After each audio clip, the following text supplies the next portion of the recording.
Alright, good morning everybody. Welcome to another playthrough of Honkai Star Rail. I'm Averick, and we're continuing where we left off last time in Dream's Edge.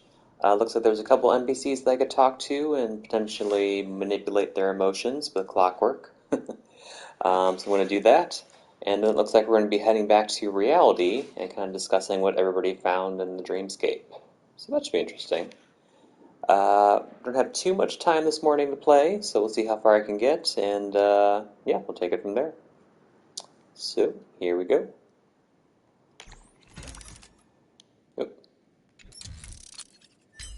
Supply refresh. Tells you how early I'm playing. Okay, so Woolsey, who are you? This dreamscape area is still under construction and off limits to visitors for now.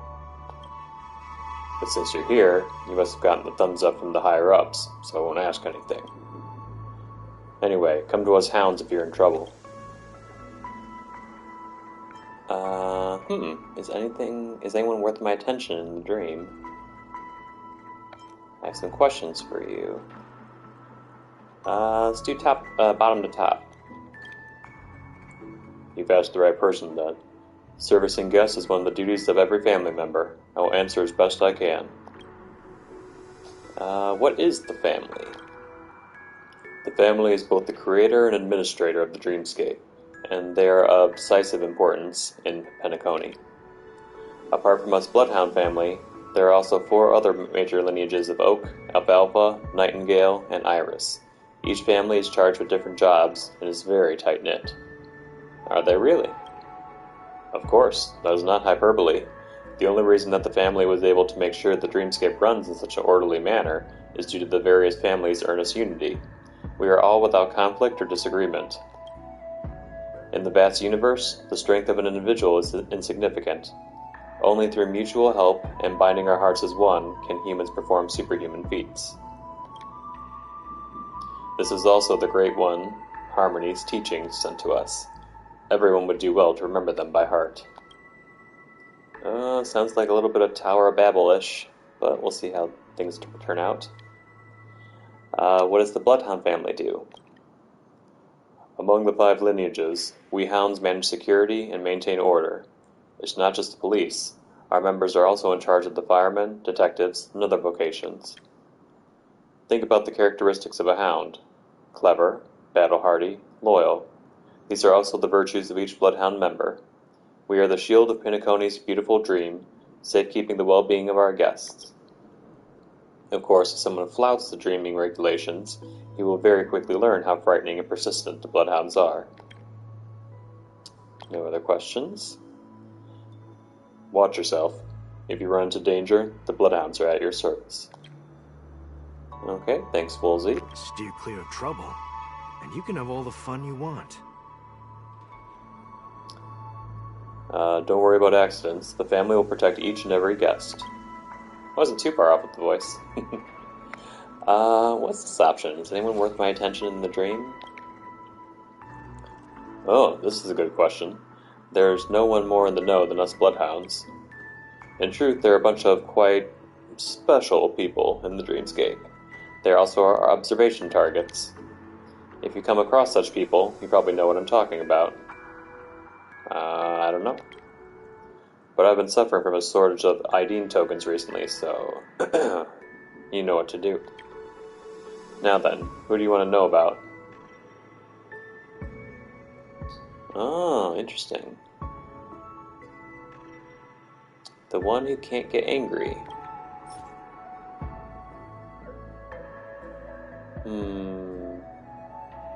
Let's try.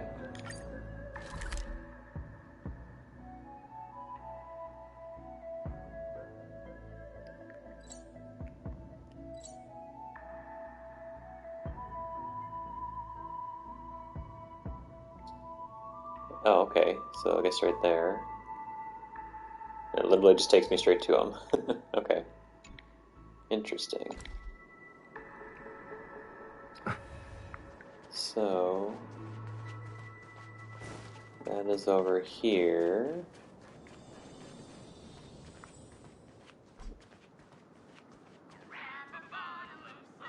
So you can't get angry, apparently. Yo, how's it going? It's me, Colleen, the idea hamster for the Dreamweavers. I've got enough Dreamscape material in my head to fill all of Penacony. You want it? I got it. I'm a traveling merchant by trade, and fly my ship anywhere I please. You can call me Captain Colleen. Captain? Ha, can't tell judging by my outfit, can you? I admit, this look is indeed a little more bling, but if you don't want to be looked down upon in a place like this, you should pay attention to dressing up. It would freak out the lot of you if I were to wear my usual get-up here. Just accept this for now, and if we get along, you'll naturally catch my professional side. Dreamscape material? The Dreamscape. Basically a remix and reshuffle of people's real-life experiences. Someone who never goes outside to touch grass can only dream of whatever boredom that happens around their own little patch of turf. To make the Dreamscape interesting without being nonsense, the family had to find a consultant, someone who is very well traveled. At first, the best candidate for the job was the Nameless, but unexpectedly, that poor chap Akavili ended up kicking the bucket, and the rest of the gang disappeared without a trace soon after. Without this first choice option available, a traveling merchant was the most reliable, and so they invited me. After all, how many people in this universe are worthy of the Nameless title? What about us aboard the Astral Express? Dots. Hang on, are you a member of the Astral Express? How are things there right now? Can you share with Colleen an overview of your experiences aboard the Astral Express? That's really touching. I didn't expect after so many Amber Eras there would still be people walking the path of Trailblaze. I'm sorry. Since you told me so much about your experiences, I should offer up the same as thanks and tell you a little about myself. So then, what kind of stories do you like best? Let's hear about our experiences first, and then we'll activate Clockwork. Alright, Captain Colleen's got many a story. What kind of stories do you like best? We'll go one by one. Thrilling ones. Thrilling, eh? Let me see. Oh, there's this one time on an assignment from the Intelligentsia Guild where we were retrieving a probe beacon from nearby this mega black hole called the New Eden. The pay was so fat that we agreed without thinking about it too much. Upon arrival, we discovered that the beacon wasn't in its original spot. An accident had dragged it away from its fixed location, and it was drifting towards the black hole, soon to cross over the event horizon. Crossing the event horizon is like plunging into the stomach of a giant sting. There's no coming back from it. So I had to intercept the beacon before it fell completely into the black hole. This was the most difficult challenge I ever encountered in my career as a captain. You know what? There's gravity outside the event horizon, and it gets stronger the closer you get to the center. My ship's engine wasn't the best, and there's no guarantee that we could even get out once we nabbed the beacon. Luckily, there were lots of metal scraps in the beacon's path. I could launch something from the ship to collide with the scraps and ricochet, thereby exerting a returning force on the beacon. The principle's quite hard to explain. Do you know billiards? It's just like that, but the shot I was going to make would be the most exquisite, legendary shot in all history. That sounds difficult. Yeah, the angle of incidence must be exact with the moderate force only. Any mistakes would destroy the arrangement of the scraps. There was no room for a mulligan here. The shot was no good. The missiles did not rebound as expected, but instead smashed around like a headless fly, which then accelerated the sinking of the beacon. At this point, I could actually still speed in to catch up with the beacon, but the risk was too great to be worth it. And so I turned around the spaceship and planned to jet straight out of that star system, but ended up running straight into an Annihilation Gang fleet. Those crazy mutts were doing all they could to chase me down. I even suspected that perhaps the guild had sent them to hunt me down. My ship was blown into magnificent smithereens during the assault, and I used the force of the explosion to board the Annihilation Gang's battleship. I won't go into details for now about the battle. In the end, I managed to defeat all the bad guys, and then put the pedal to the metal to pilot this stolen warship straight out of the system. Now that was the most thrilling part of the story. That is something. You are much more than you appear.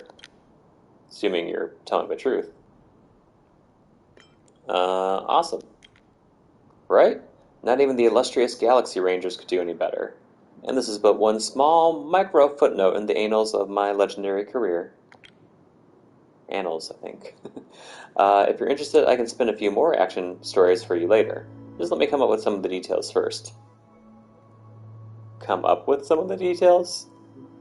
I think you're fibbing. Let's make it a little more romantic this time. More romantic. Let's talk about the incident in the asteroid belt. One time, I was piloting the spaceship and roaming the stars when I accidentally came to a place that wasn't on the astral charts, a space junkyard filled with asteroids. The data in these remote star systems is priceless. I could get huge credit rewards for reporting the coordinates to IPC. But before that, I had to carefully check our vicinity. This gig was all too easy, and there had to be something going on behind the scenes. There were so many obstacles in the place that the ship's instruments kept tripping alarms everywhere, rendering it useless. I had no choice but to make observations by dead reckoning, and manually piloted the spaceship. Just as I was focusing all my attention on the 6 directions around me, the snarling teeth and claws of this alien suddenly floated into sight. What did the alien look like? 2 pairs of eyes and smooth skin, almost like a fish with arms and legs, judging by its appearance. Judging by its appearance, it should have no problem whatsoever surviving in the universe. Upon a closer look, I realized the guy was dead, and had been so for some time. Oh. I've never seen anything like it in the databank, which means it's either an undiscovered species, or extinct. Later on, I did some digging around the star system, and discovered those asteroids were not formed naturally. They were fragments from an explosion, and were all sourced from the same planet. Ooh, oh my.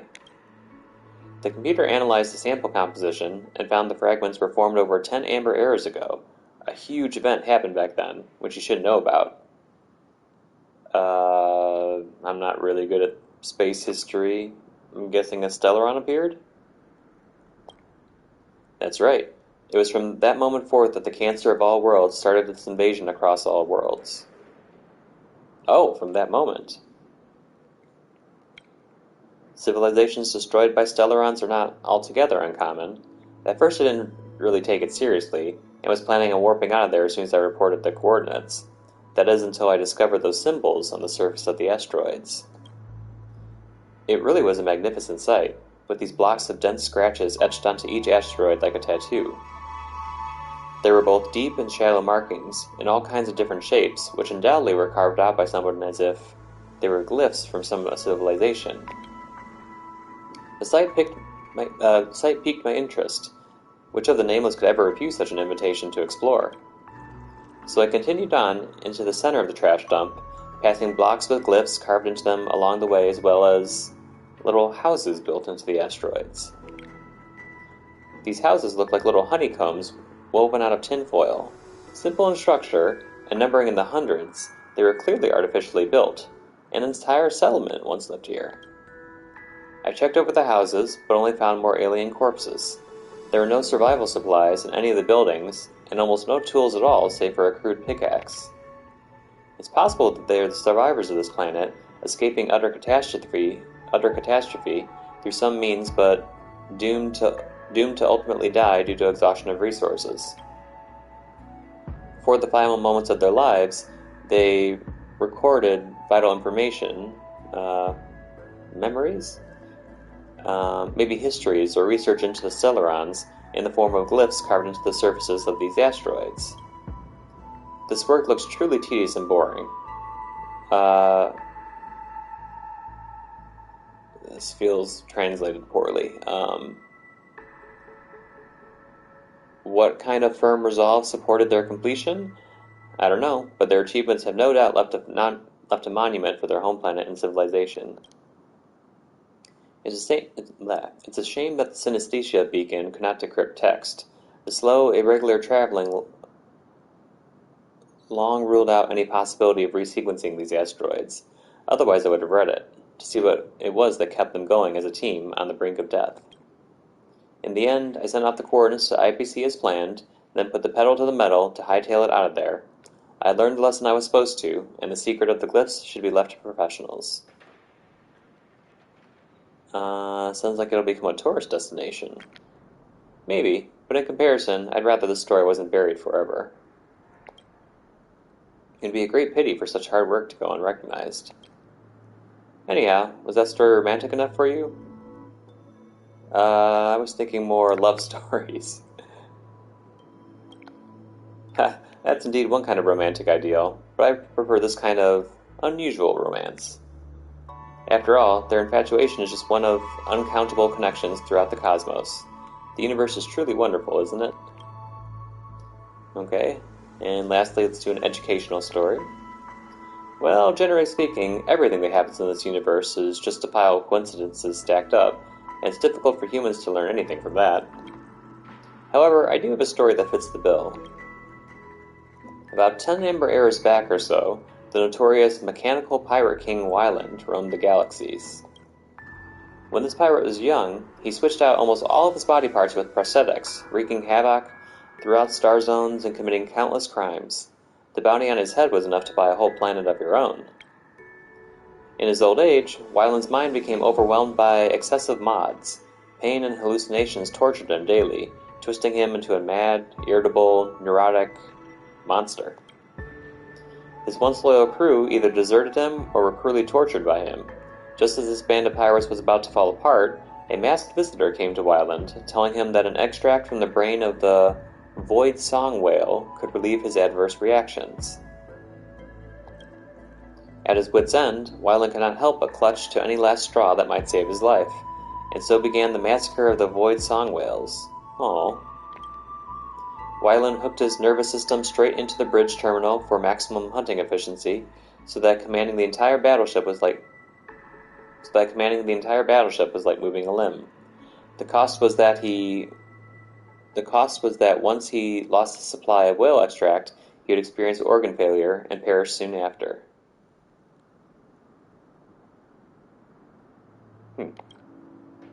Those were crazy days, with whales perishing in the cannon fire every day. Even the Annihilation Gang was won over by Wyland's ambition, willingly joining this hunt, just for the thrill of it. After multiple unheeded warnings, the Inter-Astral Peace Corporation reached out to the Galaxy Rangers about building an alliance to wipe out this enduring scourge. In the end, both sides contributed crack troops and planned to launch an operation to lop off Wyland's main battleship. Sounds like a must. Who said it wasn't? But even with such a luxurious lineup, victory is far from guaranteed. Don't think a beheading operation is easy. The battleship's radar was Wyland's eyes. Its cannons were extensions of his arms. Boarding such a monster as this requires perfect mastery of piloting. Luckily, I also participated in that battle, as the pilot of the transport vessel. When we opened the door to the captain's quarters, all we could see was an empty glass tank and scattered drips hanging about the place, the largest of which was hooked up to Wyland's back.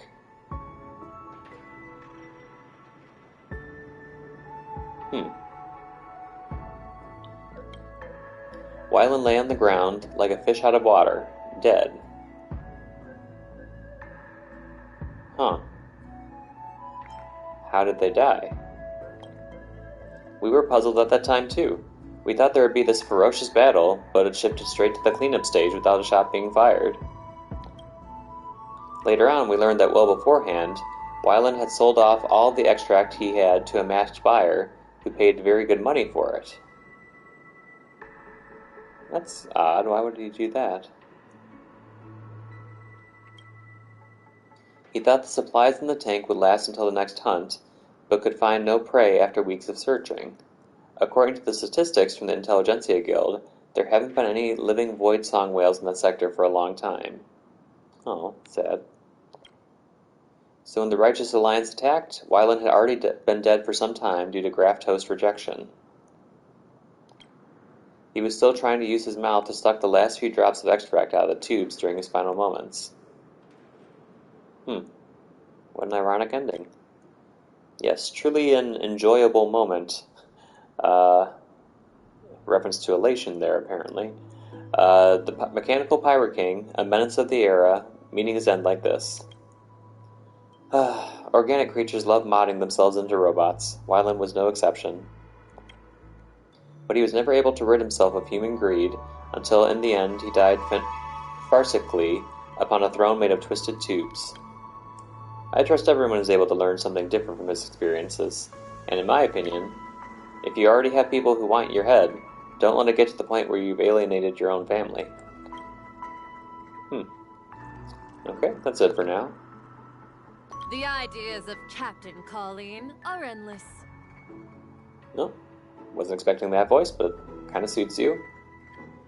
Yo, you're back. What's the plan this time? Let's activate clockwork. Oh, here we go. So you need your angry gear. We have 2 of those. So, let's unlock the emo dial. There we go. Dots. I feel like certain things that are lost are returning to me. Is it anger? It's more than just that. There's a force, one that motivates. No wonder I've been feeling as though something's been missing since I came here. Emotion and motivation are intimately connected. Are you okay? I remembered why I came here in the first place, and what I needed to do next. I was once a nameless myself, as you no doubt have guessed. Who else could be free enough to roam around the universe but one of us? However, I wasn't around for the dawn of the trailblazing Star Rail era, so I had to join a civil organization that was responsible for its own finances. Compared to those trailblazers exploring the vast unknown, I was more of a mercenary, getting paid to get things done. I'd argue with my companions daily about how we split the profits. If I'm being honest, this was a far cry from the trailblazing expedition I'd imagined. I can't even call myself a nameless anymore either. So when an opportunity arose, I left the organization and became this loner. Since then I could go wherever I want, fight whomever I want, and everything feels so free and breezy. This free-roaming lifestyle brought me a wealth of experience, but I never got to see the legendary spectacle of a group of people working together as one. Maybe it only ever existed in the remote reaches of space, or remote reaches of the past. I digress. I came to Penacony to meet a colleague, a nameless with a secret identity. Our senior and mentor, the Watchmaker. Is there solid proof? Not yet, but don't you think that would make a lot of sense if he was one of the nameless? I mean, he left behind that inheritance. That's an inheritance that attracted attention from all over the world, like a secret treasure at the end of the universe. And to get it, you need to step on the path that he once took, the trailblaze. Who else in the world could ever come up with such a romantic idea, but one of the nameless? Even if it's all a lie, it's still the kind of monstrous lie that can consign your name to the annals of history. When I learned that this kind of person existed, some kind of fire was rekindled in my heart. This is what the nameless should be like. I had to meet him in person. But who knew it would be such a huge pain to meet him? You've read the riddle he left behind, right? So puzzling. Luckily, Captain Colleen always has a backup plan. Before coming to Penacony, I got in touch with an informant who's tight with the family, and asked him to get me some inside intel that might be useful when it comes to solving that riddle. So my informant tells me that things were placed in the trash can at Iden Park. I was meant to go and pick this stuff up, but for some reason I hadn't. I think because I've been in the dream so long, I've gradually grown bored and lazy. I can't seem to get excited about anything. Let's talk about getting back to reality and hiding away. My room's next to the staircase and it's plucking noisily. Wait, is plucking noisy? Oh, it's plucking noisy. It so happens that there's a pot of flour right outside, so pungent it's hard to take. I'm sneezing despite being barely outside the door. So to summarize, I spent a while bored out of my skull, confused, not knowing what to do. When I come back to my senses, I find myself on the hook again as a dreamweaver. I now realize that I can't keep going on like this. If I don't take action, I won't be able to see the truest nameless there ever was. But there are so many people at the Dream's Edge, it would be too conspicuous for me to visit myself. And this role as a dreamweaver does have its perks. So I'd like your help in getting me that stuff. What's in it for me? If you're willing to help, I can share the info with you. Oh, and I can tell you a few secrets about myself, too. Considering how you might not be interested in either of those things, I can wire you some cash later. I'm much more interested in information than cash. Leave it up to me. Sweet. I knew the Nameless are going to be the most reliable people in the cosmos. Remember, the things are placed in the trash can at Ideen Park. Ooh, exciting.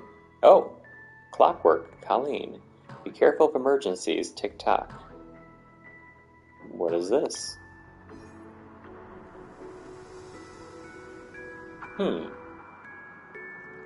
Intriguing. Well, let's pop over there real quick.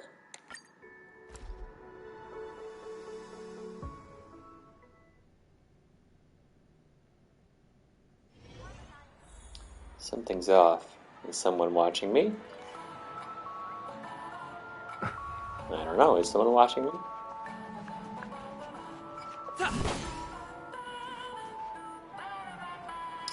Trash can at Ideen Park.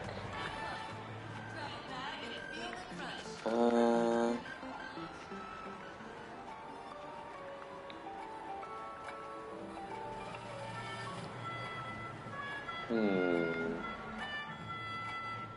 here's a trash can. Investigate. This must be what Colleen wanted. Let's head back and see her. Memory zone, Mimi victim. Oh, it's encrypted, okay. Memory zone, meme victim, list.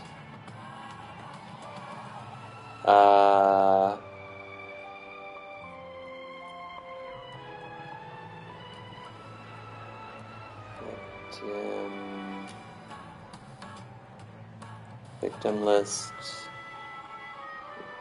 Something. Warning, the information below is highly confidential.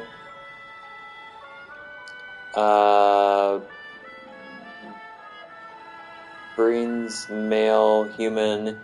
He sustained a hand injury when swimming in the moment of dusk and was abducted by an unknown meme while being given medical assistance.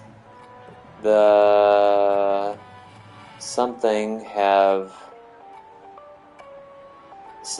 the memory erasure procedures.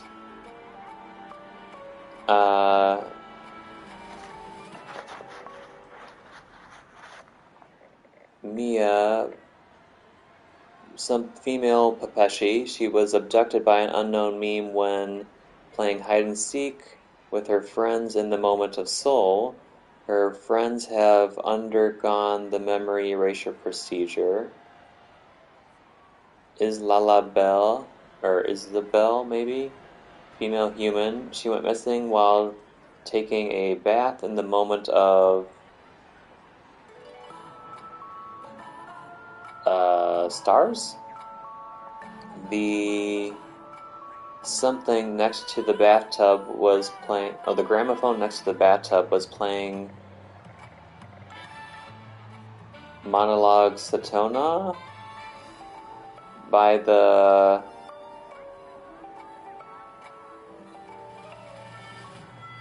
I don't know, something musician Bevosin.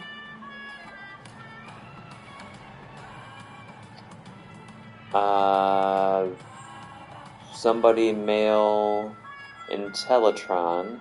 He was abducted by an unknown meme after kissing his girlfriend in the blue hour. His girlfriend has undergone the memory eraser procedure. Given that the victims are of different races, from different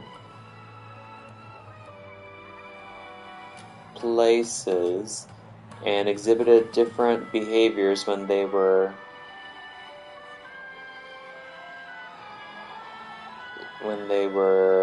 hunted, the pattern to make someone a target of the meme something at the moment. Okay, that's kind of interesting. Just as you're about to leave, a figure blocks your way. Uh-oh.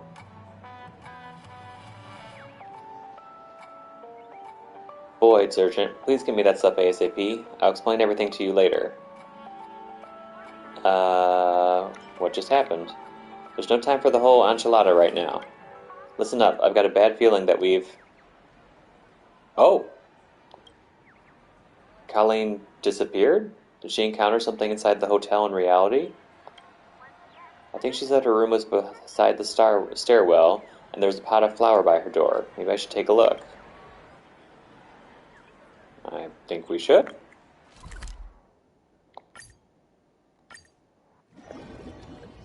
Whoa.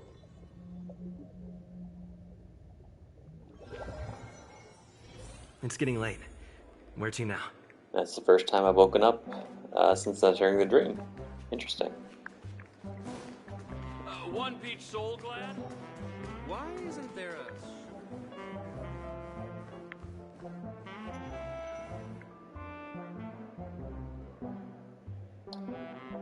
Astute IPC field personnel. Hey, don't think you're safe just because you have the device on you. IPC guards have plenty of ways to get in. Surrender now for the sake of everyone. Agitated IP security personnel. Dude, let's wait at the door and see how much that lady can keep up the smugness. What are you two doing here? Where'd this gray-haired boy come from? Hey, don't be so rude to the patrons. We're staff from the IPC, and we're here in Penacony on vacation. Last night, we met the woman in this room and discovered that she bore a striking resemblance to a fugitive on the IPC bounty hunt. For the sake of Penacony's safety, we plan to thoroughly investigate her and try to get a match from her genetic data. But as soon as we tried knocking on the door, we bounced off the repelling shield she'd installed. She's obviously guilty. If she really is innocent, then why wouldn't she let us in? Nobody would just let any stranger into their room. True. But that's no excuse for refusing to submit to an investigation. If she really is a wanted suspect, then the two of us have pretty much defused a ticking time bomb for Penacony, while making a little bank on the side. And if she isn't, then it would all just be a false alarm.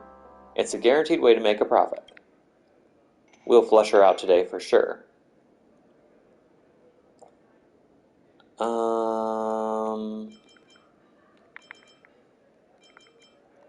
Leave this up to me. Speaking of which, you two want the money, right?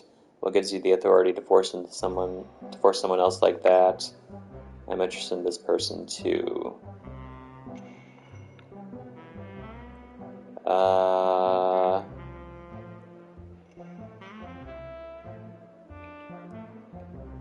May I say I'm interested in this person too? Really? Then we're competitors. I'm not going to let you in on this cash cow that just fell into my lap.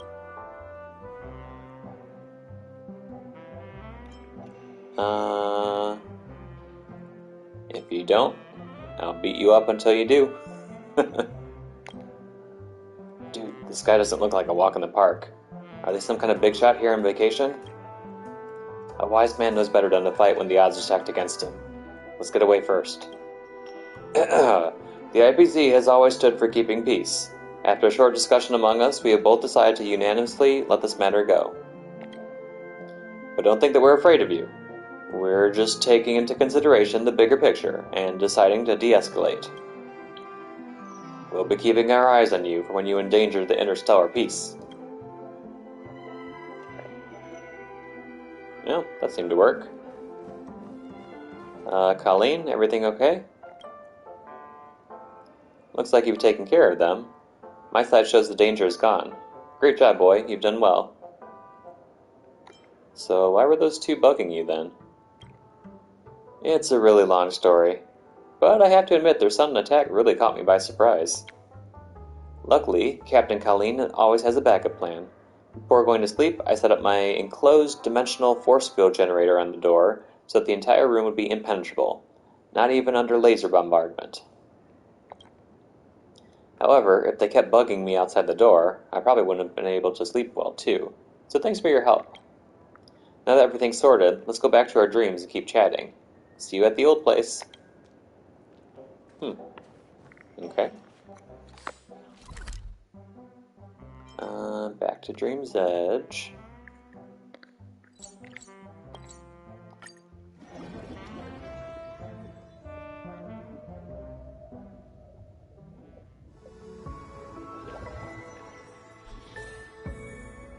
That's a cool animation, just to go back and forth between reality and dreams.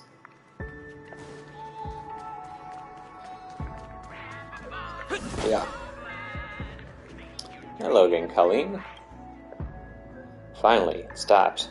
Is that thing I want still there? Is it just this one thing? That's all there was inside the trash can.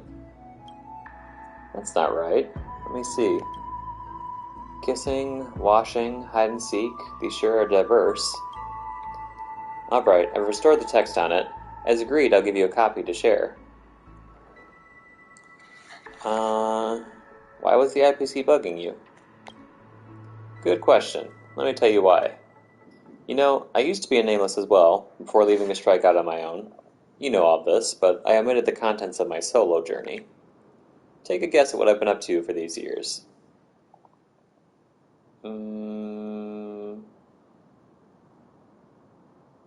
Working for the IPC? Me working for someone? Impossible, let alone for a large conglomerate like the IPC.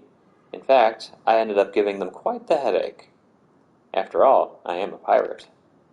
I've robbed trade vessels, smuggled minerals, and sometimes even peddled precious cargo.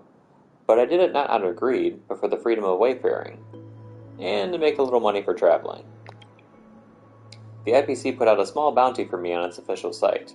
I'm guessing those two fools came here just for that. I thought some big shot had discovered me right at the start. Don't worry, everything I told you before is true. I was once a nameless, and now I still yearn for adventure. I'm no different from any other traveling merchants, besides the bounty on my head. As soon as I heard about Penacony, I knew I had to come here, no matter the cost. I'm an unfortunate soul who never got to see the age of heroes trailblazing the universe. I've always been envious and jealous of all the real nameless ones. But I know that I'm also really lucky. The curtain is yet to fall on the story of this era, and I still have the chance to take part in it and catch a glimpse of the secret universe treasure waiting there in the end. Universe treasure? This is my idea of Trailblaze. I think there is some kind of precious treasure that exists at the end of all adventure that pays off all the effort you expend along the way. What's the point of continuous exploration if you know you're not going to get anything in the end?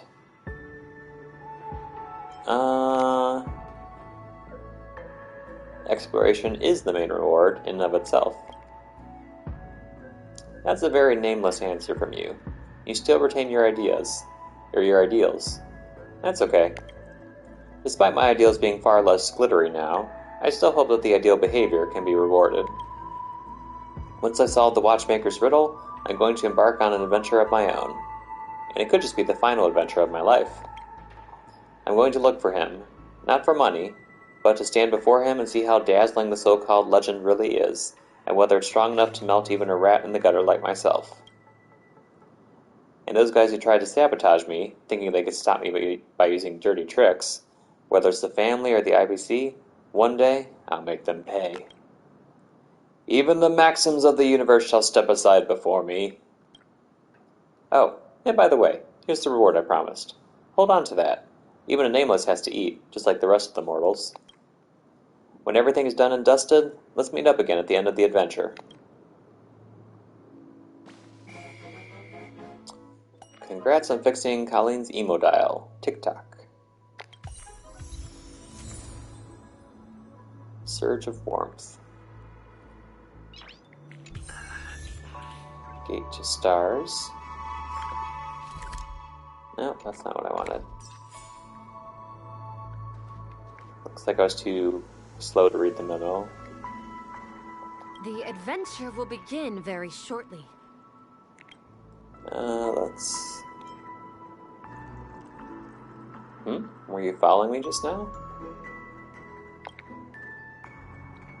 Wow, you're sharp, smart boy. Truth be told, I have the means to leave the Dream's Edge, but I spent enough time here to know that the trip is bound to be perilous. The family may have already taken precautions. That's why I wanted you to explore the route first, so you can trigger all the traps laid for me in advance. Guess what happened in the end? I was on the 5th floor, but the family was on the 1st floor. Aside from the 2 IPC minions who messed with me, there were no other troubles. No, it's too early to gloat now. I'd be doomed if my enemies strike when I let my guard down. Even if any danger comes our way, I believe I'll be strong enough to keep you safe. You're using me. I can't deny that, but I hope you aren't bothered by it. Alright. Thanks for being the bigger person here, Nameless. Dealing with people like you is such a breeze. Here's a token of my apology. Please keep it. Remember not to reveal my identity to anyone. I don't want too much attention. Ooh, golden limited ID token. The shiny gold token appears to hold great value and can potentially be exchanged for an incredible super jackpot, but nobody in the golden hour knows how to use it. Nevertheless, remember the words, promising future. That's interesting. It sounds like you're kind of a terrible person, though. Like, you rob people, and you're just like, I just needed expenses. We'll have plenty of opportunities to interact.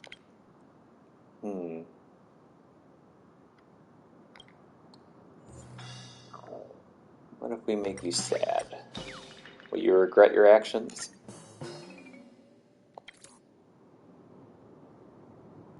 Despite the hopes of heaven and the threats of hell, the only thing can be certain. This life is truly fleeting. Why are you waxing poetic all of a sudden? I was just reminded of a destroyed planet. Until its very last moments, there were still people there struggling to survive, at least most of them.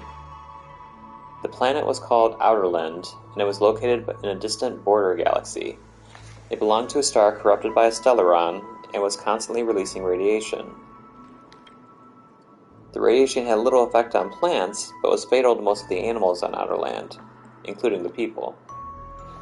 To deal with the radiation, the local architects erected barriers around the remaining settlements to permanently separate the inside from the outside. No light could penetrate the barrier, and the people could only eke out a miserable existence in darkness. Sounds very similar to Eurillo 6. Eurillo. Oh, the frozen planet that you mentioned before.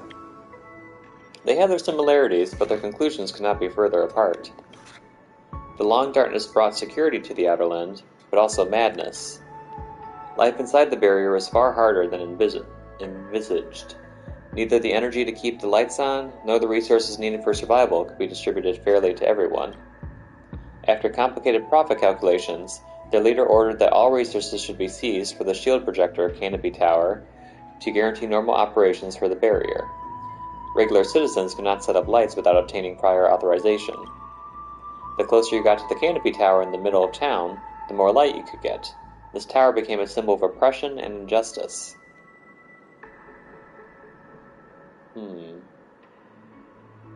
Would these measures really be enough to protect the Outerland? They were enough for a while. I can't say whether it was a long time or a short time, but it was about half an Amber era. Hopes have dwindled during that time, because that kind of life never seemed to end. Fear and anger began to spread. Some protested, not wanting to spend their lives in a cage, while others said that the rich and powerful ones in the center should distribute more resources. Until one day, an elderly man set up a spotlight in the poverty district at the edge of the barrier and revolted against the canopy tower. Thereafter, a long and bitter civil war broke out in the Outerland. Chaos destroyed the energy core of the canopy tower. With a gigantic hole torn in the sky, strong radiant sunlight poured in. Nearing the end of life, all the people had a glimpse of the blue sky once again. The elderly man cried tears of joy as he clutched a pot of flowers, its branch sprouting anew. It was the 3-day spike moss left by his late wife, which could be brought back to life with only a little sunlight.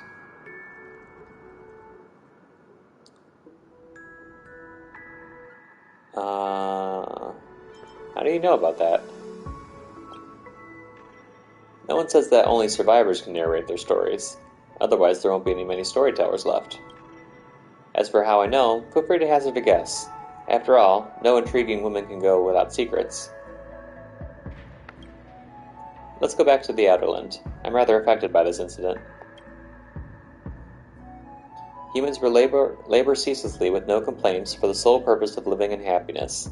However, if survival is the best outcome they can possibly reach, with a harsh environment, intensive mental stress, and absolutely no hopes of the situation ever improving, then the idea of enduring present sufferings for a better future would suddenly seem a lot less appealing. Unfortunately, such an inferior life isn't easy to achieve either. It's only a matter of time before the Outerland will perish, like a terminal chronic illness, unless someone can fix its star contaminated by the Celeron, but what are the chances? I wanted to make this story into the Dreamscape to educate people about what happened on the other side of the universe, but the family found this topic too oppressive and did not approve it. What a pity. Without a little melancholy, how can we bring out the happiness in better dreams? The adventure will begin very shortly. Captain Colleen stares up at the sky with a sullen face, or perhaps it was something even higher than the sky.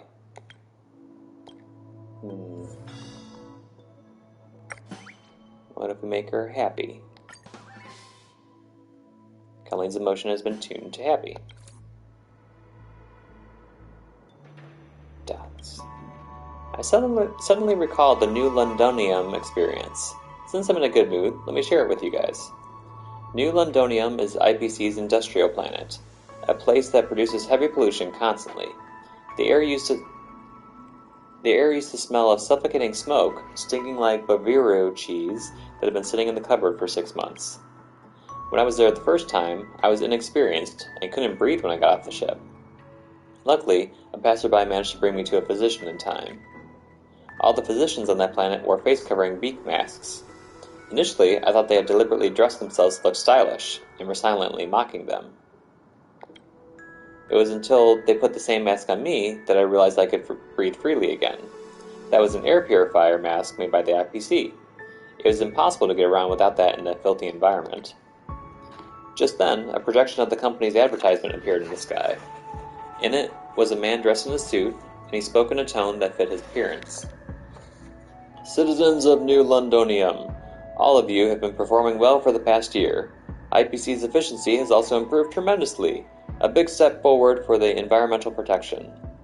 Those words were so ridiculous that I burst out laughing, and the people around looked at me like a freak. So I hurried and explained to them that this was the oldest joke in the history of mankind. No matter where you're heading, you're walking forward. Later, when I left New Londonium, I realized the beak-looking air-purifying mask was a limited edition and wasn't sold on other planets. No matter how hard I tried, I could only get such cheap alternatives. I must go again if I have the chance. Here, take this. I hope you can treasure every breath you took. I got a life transmitter. We'll have plenty of opportunities to interact. No matter where you're heading, you're walking forward. And what if we make her mild? Or calm?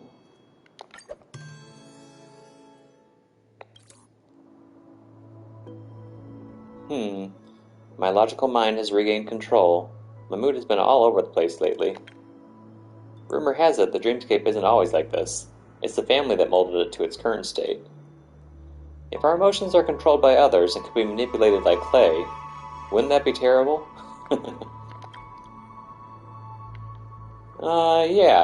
Yeah, that would be bad. Yep. Okay, well that was interesting. Ooh, I can absorb some emotions.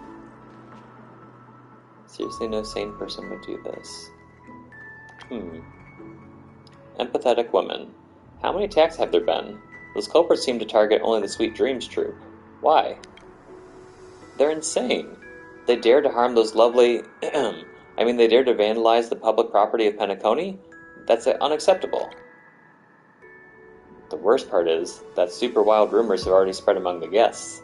Things might escalate into a big mess if the culprit remains at large. Exactly. The Sweet Dreams troupe won't be free from fear until they catch the culprits. You know, just earlier, a die asked me when we'll catch the culprit. poor little thing must be scared these days.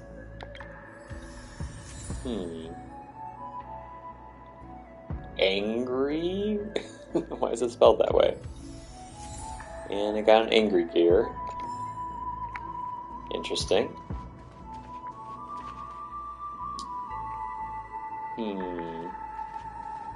Who's this over here? What might Mr. Benny's most illustrious piece be? I don't know. Are you Mr. Benny?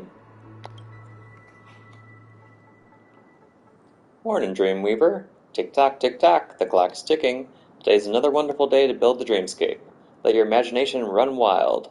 Let's put our heart and soul into creating the greatest dreamscape ahead of its time. I'm not a Dreamweaver. Be more confident, my friend. Trust yourself to be a Dreamweaver, and you'll be one. I'm a Dreamweaver. He's a Dreamweaver. With the wings of imagination, everyone can be an excellent Dreamweaver. Come on, let's get our hands dirty. The land beneath us is waiting to be developed. By the way, I don't think I've seen you before. Are you a newcomer? That's okay. Welcome to the family of Dreamweavers. My name is Benny. Yes, that Benny. It's a pleasure to meet you, buddy. Which Benny? Miracle Benjamin? One of the most famous virtual reality application developers in Punk Lord? You must have heard of that name. No? Does the name Benny's Castle ring a bell? How about Apocalyptic Benny? I'm sorry, have you won any awards? Yeah, a few decades ago. Come on, who cares about awards these days? Anyway, it's nice to meet you, my friend. If there's nothing else, I suggest we all get back to work. The project deadline is drawing close. But look around. Does this place look like it's near completion? This is unacceptable, my friend. I promised the family a new city of dreams, something out of this universe, and even greater than Golden Hour. My friend, let's strive hard to achieve that aspiration. Let's respond to Benny real quick. But I'm not a Dreamweaver. I said that already. Okay. Tell me about Miracle Benjamin Studio. We're from Punk Lord, and we're the most passionate, creative, and skilled virtual reality application developers in the entire universe. Our studio has an illustrious track record. We have hundreds of millions of loyal fans from across the universe for our Benny's Castle and Apocalyptic Benny series. We're good at creating realistic and immersive virtual reality worlds. To this day, our open reality designs still maintain a top-notch standard in the industry. What are you doing here? Buddy, are you sure you work here? I've been telling you, no I don't. Again, I'm Benny, Chief Engineer of the Dreams Edge Development Project. As the head of Miracle Benjamin Studio, I was invited by the family to Penacony to lead the construction of a dreamscape that transcends the ages. This is our first attempt in nearly half an Amber era to build a brand new franchise. Please stay tuned. Okay. What do we need to tune with you? Is the one who has the last laugh. Yep. Activate clockwork. So you are missing a calm gear. Yes, you seem really energetic. Unlock the emo dial. Here we go. You are fixed. Dots. Benny seems less pumped up now. Perhaps his earlier enthusiasm and optimism was a bit of an act. Maybe it's time I get serious and take stock of the situation in hand. I promised the family to build this new city on a scale exceeding the golden hour, and they thought I was full of hot air. However, it is completely possible with the use of our automated construction program. I even guaranteed that I would complete the project on time, yet our client is a perfectionist. They gave us another year of real-world time to fine-tune the project and make sure the city was in the best shape for visitors. From an outsider's perspective, not only did I deliver a seemingly impossible promise, but I also exhibited the craftsmanship spirit that most developers lack. That's 2 plus points.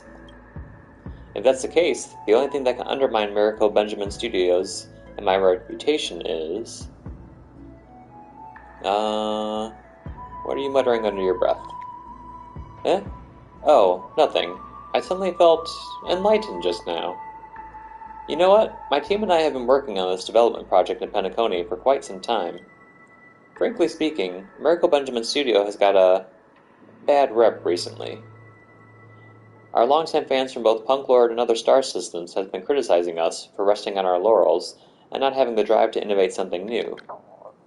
Also, I'm not sure whether you've heard about the little mishap that took place at the launch of our last major project, Apocalyptic Benny, Hero Baptized in Fire. Let me be straight with you. I accepted this job in Penacony because our studio needed a successful project to turn this all around. We believe that we can unleash our full potential in Penacony. This city of dreams is bound to be the greatest work for Miracle Benjamin Studio. I'm not exaggerating that. I'm sure our fans, both new and old, will be mesmerized by it. Still, to make our work meet everyone's expectations, I need to do some research. Research? You happen to be the fresh face I need. I need a fresh face to go gather information for me, as I want to find out how the family values our work. If possible, I'd like them to rate our work. It's up to you who you want to approach. Don't worry, as anyone who holds a position in the family should have already been here and tried what we had to offer. I'll count on you then, buddy. Whoop. Clockwork Benny.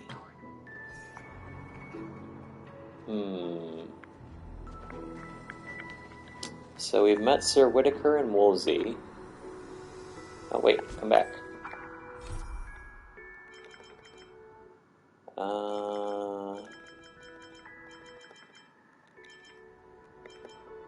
Here we go.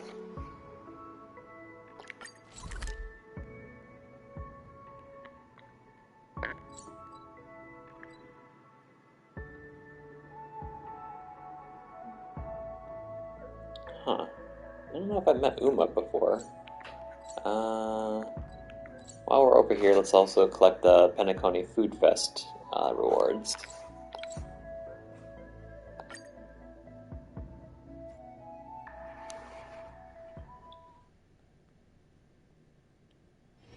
It's getting late. Hello again, Martina. Jay. I hold a vision. Yes. About the Food Fest. Sour, sweet, bitter. Oh, this one appears to carry the taste of Soul Glad. What are you doing? Friend, you've come just in time. Give the newly released mixed flavor candy a try. Each candy is unique and promises a delightful surprise. Let's eat the candy with green swirls. Fresh grass, rain-soaked earth, autumn leaves. In a mere second, it's as if you've tasted the entire life of a particular plant through the taste of this candy.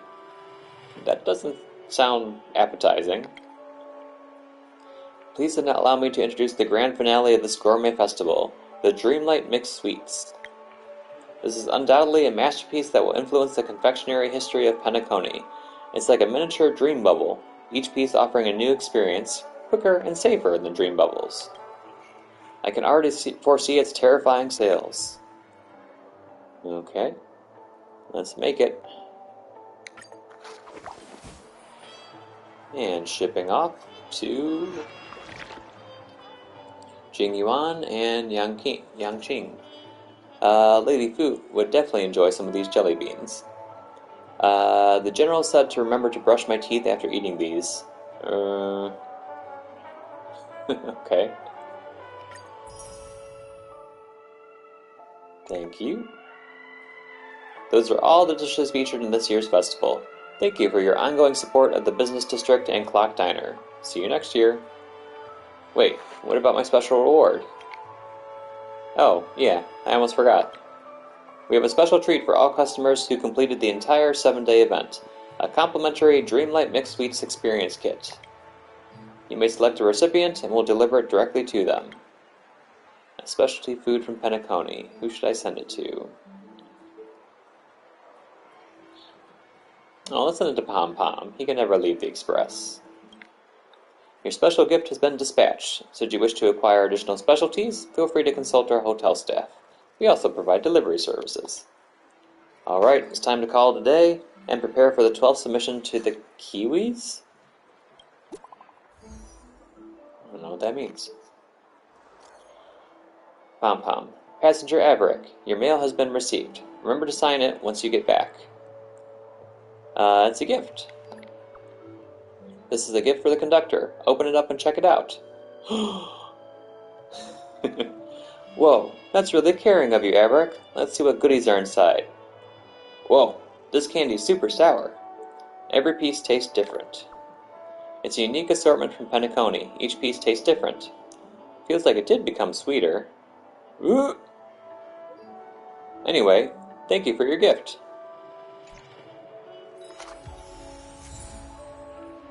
Oh, a handwritten letter. A delicately wrapped letter by Pom Pom with a message expressing gratitude. Thank you for the gift, Passenger Averick. Aww.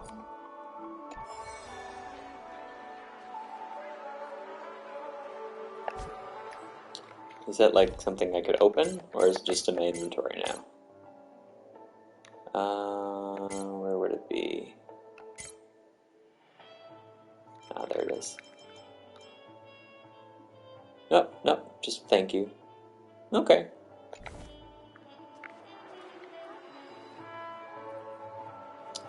Okay. Hey pal, let me tell you something fun. I had a close call with a robbery yesterday. I was standing behind the counter when somebody shouted, "This is a stick-up."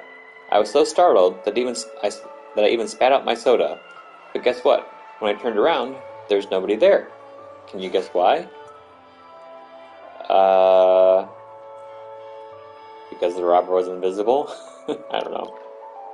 Because the robber was a Pepeshi. Ha ha ha ha. I didn't even notice the robber holding a knife until I stepped out from behind the counter. He said, "Good afternoon. Give me all your money." So I replied, "You really don't look intimidating, though." He agreed and said, "You're right. I should find a place where I can actually harm you." He climbed up on the counter using the table over there, but as soon as he stood still, he passed out. Can you guess why? Was it due to the altitude? Because he was starving? Because that Pepeshi had a fear of heights. Ha ha ha ha. Oh, please trust me. I don't hold any prejudice against anyone, including the Pepeshi. On the contrary, I have great respect for them, to the point I think they should rule this world. There's even a famous theory that shares a similar perspective. Do you know what it is? I don't know what either of these mean. I don't know, the broken windows effect? Law of the minimum. The capacity of the barrel is determined by the shortest stave. Ha ha ha ha. Okay, whatever. I'm not too interested in activating clockwork on you, so farewell. Don't forget to tune into the Kiwis stand-up comedy show. Oh, that's what the Kiwis are. Okay. I got other business here, though. Pop, pop. Okay, so who's this Uma? Oop, what's this? Oh, I got another card. Who is that?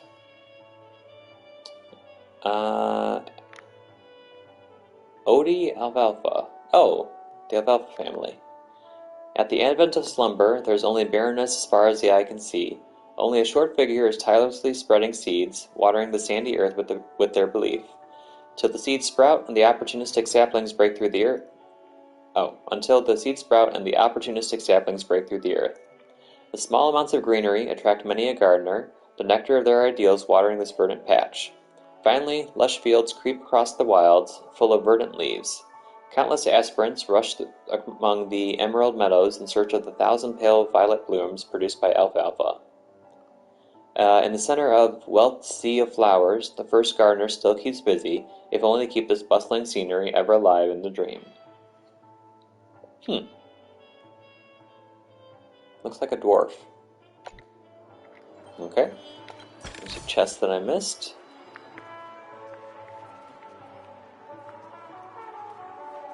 Okay. Yep. And absorb some emotions here. Naive Pepeshi. I've heard that there are people who deceive others in the dreamscape by deliberately using fake names, fake appearances, even faking their race and gender. I put my trust in you, so don't you lie to me. Reliable Pepeshi. Of course I won't. Even though we've only known each other for less than a week, you're already my best friend. How could I ever lie to you? Thank you. You are so kind. We received a Happy Gear. Oh, I hope they're not faking with each other.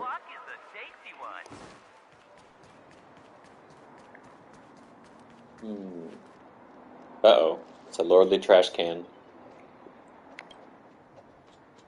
Bucket of Fortune. Alfalfa credits. No one could resist alfalfa credits. I want them, I want them. What should I do to get rich? Please give me the answer.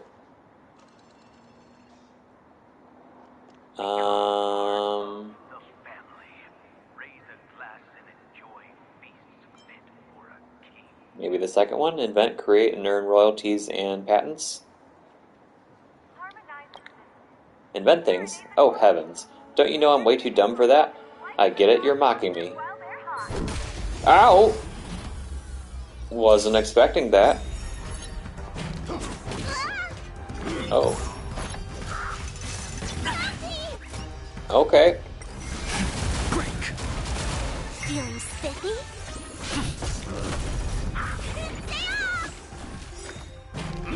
I'm okay.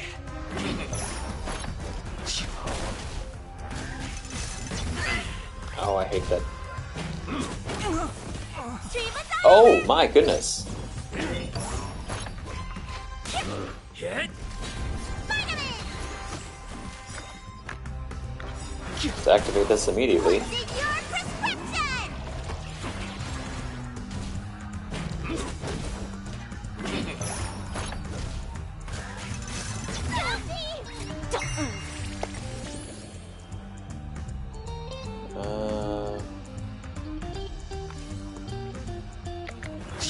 It's time. Is your attack still boosted?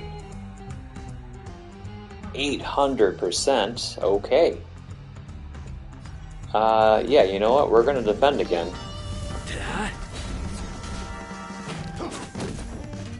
Oh, goodness. Shoot, and we have, no healing left. That's not good. I sense a storm.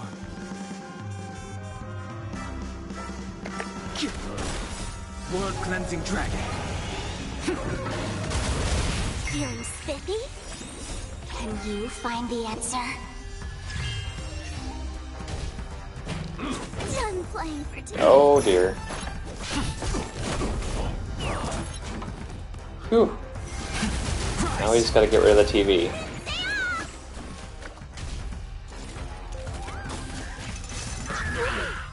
Hit.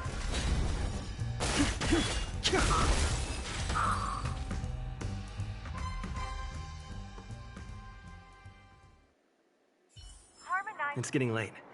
Where to now? Okay, that was... that honestly scared me when the trash can kicked me. Okay, that was unexpected. We'll have to pass by a space anchor to heal up Sparkle. Okay, Uma. I don't think we've talked before. Grab a bottle of So Glad, make your dreams a blast. Wait, no, I'm not live on stream right now. Why are you singing the advertising jingle? Huh? You heard that? Don't be so loud. It'd be a real shame if other people find out. Shh. Are you a celebrity? My name's Uma. I'm a news anchor from the family. As for being a celebrity, I can't really say that. But if you keep an eye out on the roadside billboards, you ought to have come across a few of my shows. What are your thoughts on the Dream's Edge project? The Dream's Edge? Oh, I remember it. It's a city expansion project that has been lauded to the skies by the family, right? For those who are full of praise, I doubt whether they really have been there. When I visited the place, I must say I'm not impressed. How so? To be more precise, the place is just mediocre. I didn't see anything special when I was there. Visitors who come to Penacony nowadays are very fussy. Just take a look at Golden Hour. I can't believe there are people who are sick of this extravagant place. I heard that Benny guy, the head of the project, boasted about creating a dreamscape metropolis that had never been seen before. But what he and his team are turning out now seems nothing new to me. It's just old wine in a new bottle. Dream chasers nowadays have seen it all. Gone are the days when you could easily grab attention by piling different ideas together stiffly. Miracle Benjamin's style is just outdated. Please rate his work. Huh? I didn't know I had to do that. If I must give his work a score, it's probably a 7 out of 10. Visitors who are used to Benny's usual virtual reality design might lap it up, right? After all, it's built with Golden Hour as its foundation. The results shouldn't be too bad. Years ago, when Benny's Castle was released, I even did an interview with Miracle Benjamin Studio. At that time, they were indeed a leader in the industry. Now, alas, it might be true that one's ambition and talent will one day be exhausted. Okay. Oh, we got a clipping too. Become part of the family. Okay. Anything else around here? Nope. Okay. Next up.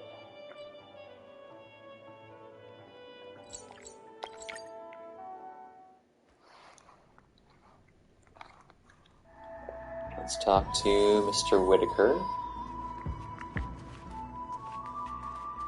Constructing dreams is something sacred, reflective. I value orderliness in things.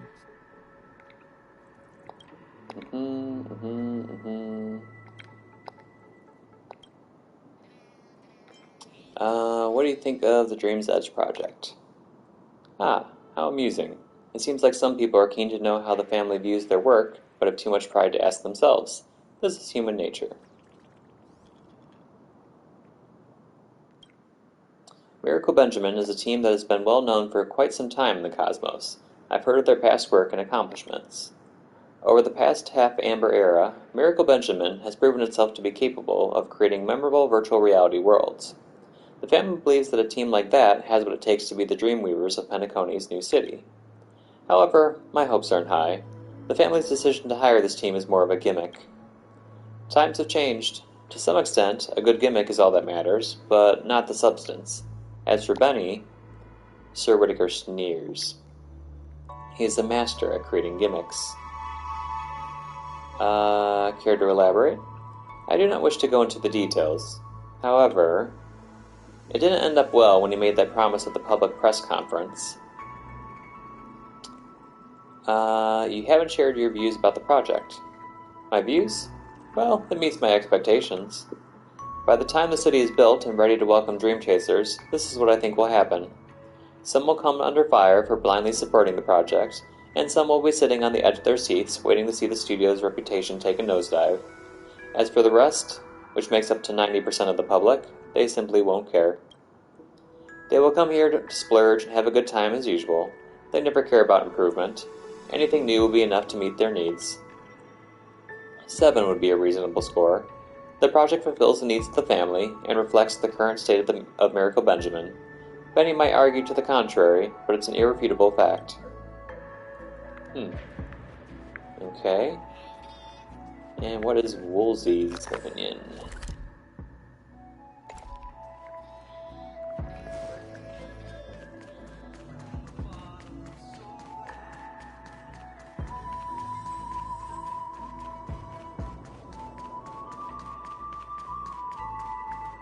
What do you think, Woolsey? What do you think about the Dream's Edge project? With all due respect, that entire project lacks imagination. From the way I see it, the Dreamweavers seem to follow a fixed formula when they work. When it's supposed to be a creative process, they may look more like they are solving a geometric problem. That's not the deal breaker. What truly makes me sick is... what is it? Their obsession with doors. You'll get what I mean when you visit the place. Doors are everywhere in the city. You have to pass through a door to enter a building, cross a pedestrian bridge, access the rooftop garden. What's the reason behind the obsession? I'm puzzled. If no one cares to explain, I'll take it as a sign of incompetence. Please give them a score out of 10. I'll give it a 7. It isn't too harsh and is fair. I've been told that the team used to produce many critically acclaimed virtual reality projects back then. Who knows, some people might be drawn to it. Sounds like the people here are quite generous with their scores, despite being so critical.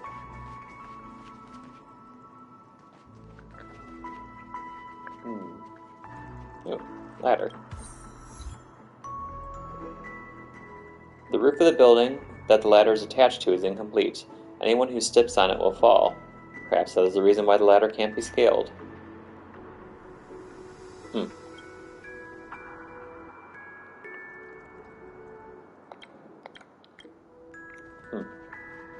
Okay.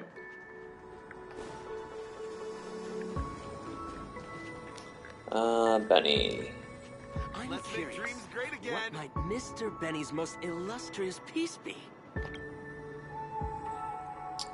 The mission is yours, buddy. Yes, yes, yes, yes. I've collected the ratings from some family members. You're so reliable, buddy. I knew I could trust you. Now tell me everything. Tell me what they think of my project. 7? 7? Are you sure the scores come from the bottom of their hearts? You didn't say anything that swayed their opinions, did you? Why would I want to do that? This is outrageous. I can't accept it. Look at the ridiculous things they said about my project. My team and I are so committed to this project. Why can't they just be grateful for what we've done? Who made this comment? Mediocre? Does she even know anything about the industry? We're making something ahead of this era here. She should improve her taste before making any comments. What does this guy mean about Miracle Benjamin being more of a gimmick than substance? It's downright nonsense. Is he accusing us of false advertising? We mean everything we include in the advertisement. He's welcome to come here and count whether there are indeed 1,000 buildings here. We're obsessed with doors? What kind of a comment is that? Is it a joke? How about he remove all the doors in his house and see whether it makes his life better? Those two-faced scumbags from the family, they greet us with smiling faces but criticize us behind our backs. I mean, you asked for their opinions. They can humiliate me, but they mustn't disrespect my team and our hard work. That would be crossing the line. No way. I need to talk to them and sort things out. Why can't they speak up forthrightly if there's something they aren't happy with? Are they secretly waiting to see me make a fool out of myself? Haven't they forgotten this is also their project? Thank you so much, buddy. If it weren't for your help, I might have been kept in the dark until the day I delivered the project. Please keep these tokens of my appreciation. Oh, okay. This is simply amazing. Clockwork Benny, complete.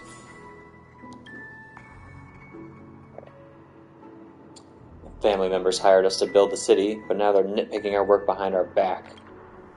This kind of collaboration isn't healthy. I need to talk to their supervisor and see what he has to say. Oh, that's it? Can't talk to you anymore? Oh, okay.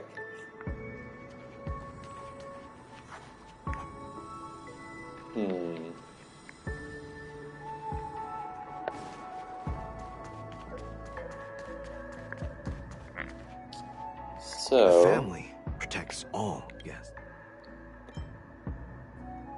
I believe Clocky mentioned that if we help everybody who's missing gears, there's some sort of like reward or something.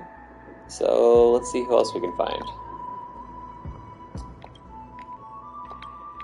Yes, yes, yes, and you want some IDing tokens. Looks like we got 2 left. We help the one who can't get angry, we help the one who can't calm down. So next, maybe the one who can't be happy?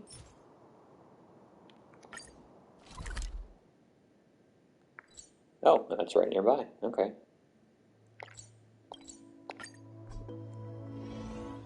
Constructing dreams is something sacred, reflective. Oh. Let's absorb some emotions here. Eloquent male dreamweaver.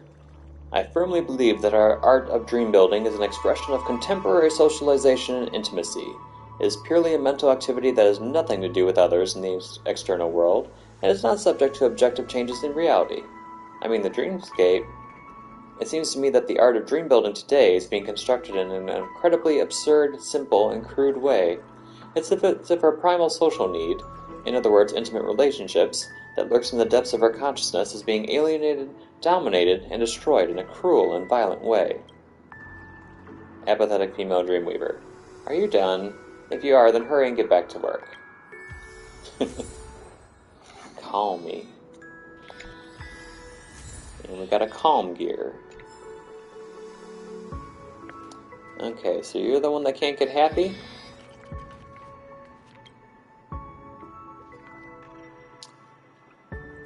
The words Go Ray are engraved directly on the body of this Intellitron instead of on a nameplate. Go Ray. I see trash, I pick up trash. Everyone plays a part in protecting the environment. Have you picked up trash on the ground today? Does trash exist in dreams too?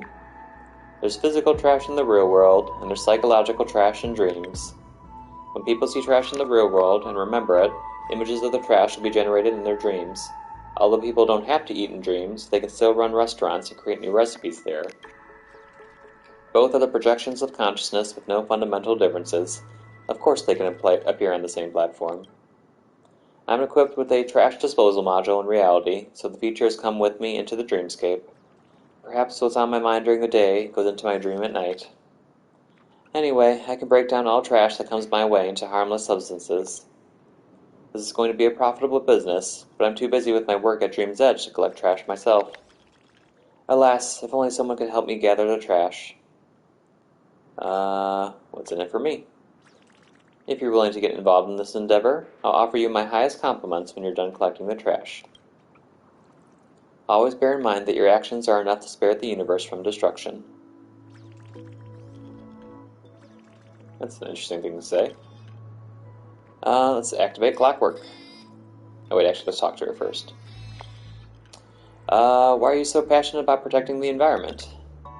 Most planets in the universe are in an atrocious state. They are desolate and inhospitable, like rocks and with scratches all over their surfaces. I've seen what a devastated planet looks like, so I value the beautiful scenery I get to enjoy now. Those who take their blessing for granted will surely feel the pain of losing them one day. I don't want that to happen. Every gorgeous paradise should be cherished, whether it is imaginary or real. Are you a Dreamweaver too? To be more precise, I assist in the dream-building work of this area. I'm responsible for basic tasks like calculation and providing materials. I was hesitant to take up this job at first, thinking I didn't know enough about human society to be up for the task. But the family was interested in my experience. I couldn't refuse. Why did you carve your name into your body? Well, actually, I was born like that. I was given the name the moment I had this body. It might be hard for organic lives to comprehend this kind of relationship. I'm used to it. Huh. That is kind of curious. Okay. Protecting the environment starts with you. Okay. Let's activate Clockwork. You're missing a happy gear. I have plenty of those. Go forth and be happy.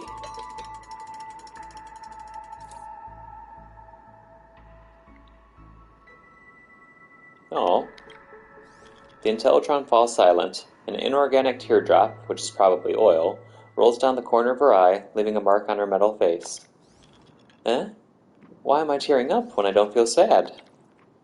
Also, a robot isn't supposed to cry. There are tears of joy, too. I didn't know that Intellitrons could cry, but sure. Joy. Yes, I should be feeling joyful. The Intellitron before you lets out a robotic laughter with a hint of relief. Penacony had nothing to do with my life in the beginning, but now, here I am, contributing to its development with my hands. I still find my experience unbelievable, even to this day. At first, I wasn't an Intellitron, and didn't even exist in this humanoid figure. Something cropped up later, and it turned me into what I am today. I was fortunate enough to be reborn. Oh, that's interesting. Okay. I should make use of this opportunity to take a good look at that city called Golden Hour. It's a beautiful dreamland built by our predecessors. What were you like before? I'm a little embarrassed to recall it now. If you really want to know, agree to do me a favor for me. I can't leave the Dream's Edge because of my duties. My unusual identity doesn't allow me to go anywhere I like, either. I hope you can take a few photos for me so I can keep them in my storage system. When I first arrived at the Dreamscape, that towering hotel took my breath away. However, I can barely remember how it looks now. Leave it to me. Thank you, youngster. Remember to include every part of the building in the photos. Okay, clockwork, go Ray. Okay, going back to reality. It's getting late. Or Where not. to now?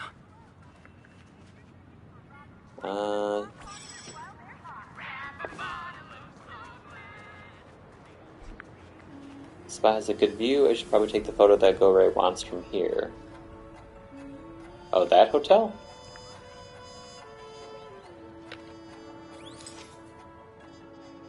Well, we're not getting the whole thing in view. Oh, now we are. Or at least most of it.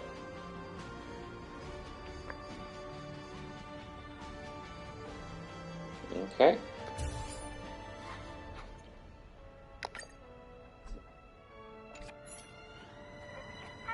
There we go.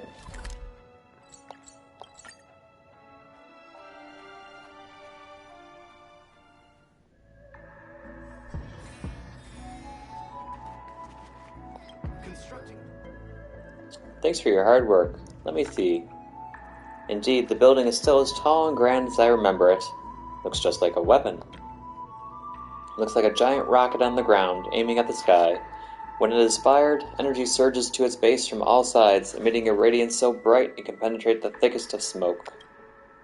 The old me would have been thrilled to see it. You have a fertile imagination. My hometown was a chaotic place.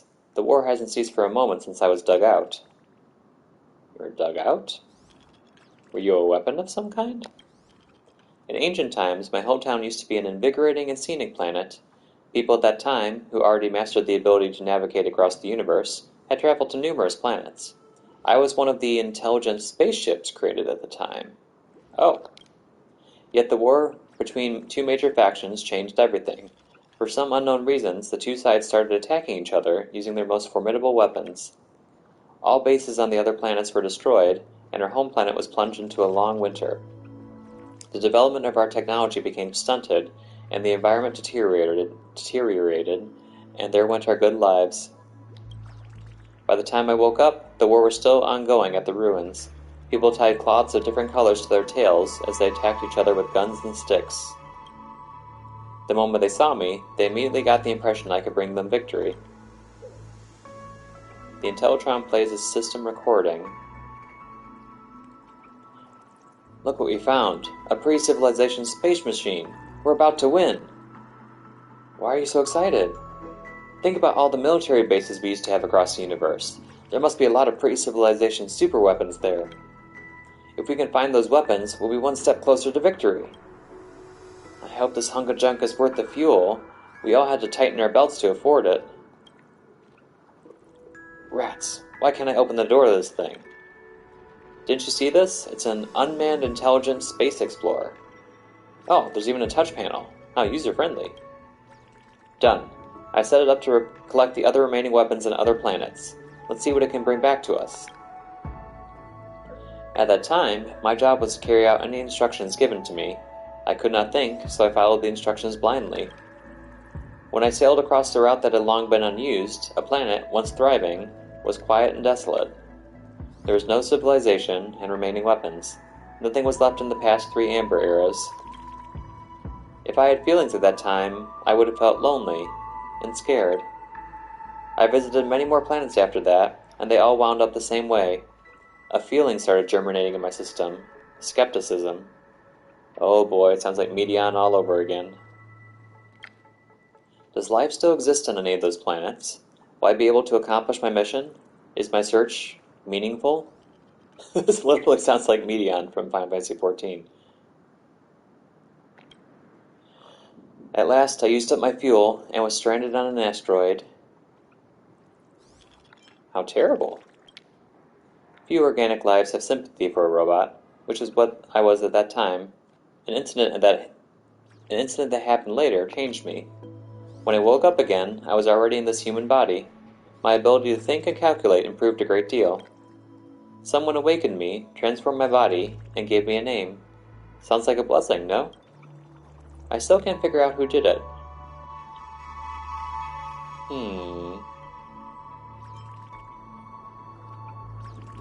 A genius, perhaps? Maybe Screwlum? Maybe.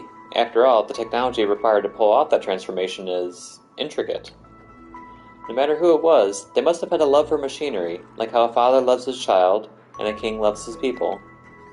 In the early period after I was reborn, I was angry at the people from my homeworld, but now I only pity them. Those caught in the throes of war always yearn for peace, hoping that someone or something will come to their aid. It can be a miracle, a respectable figure, a faraway eon, or even a weapon powerful enough to end the war. The thing is, humans are never satisfied with what they have. After a war ceases, they will continue their search for bigger and stronger weapons until their greed backfires and razes everything they have to the ground. Thus, not only was my mission incapable of salvaging my home, but it would push it further down the abyss of ruination. Sounds ironic. Well, humans just tend to want what caused harm to each other. If there's a wooden stick at hand, they'll use it. If there's an imaginary bomb around, they'll use it too. Fortunately, the war should be over by this time.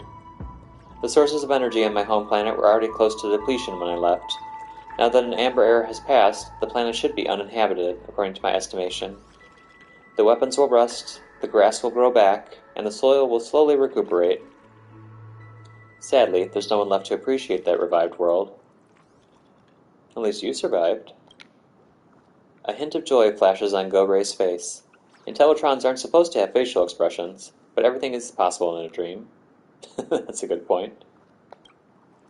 Indeed, I have survived. Nothing is better than staying alive.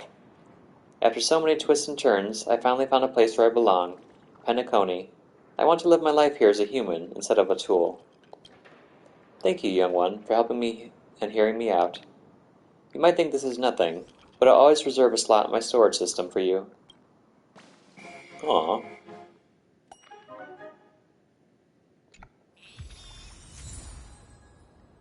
Messenger. Constructing dreams is something... May we all find our final destinations. I'm so lucky to be a Dreamweaver.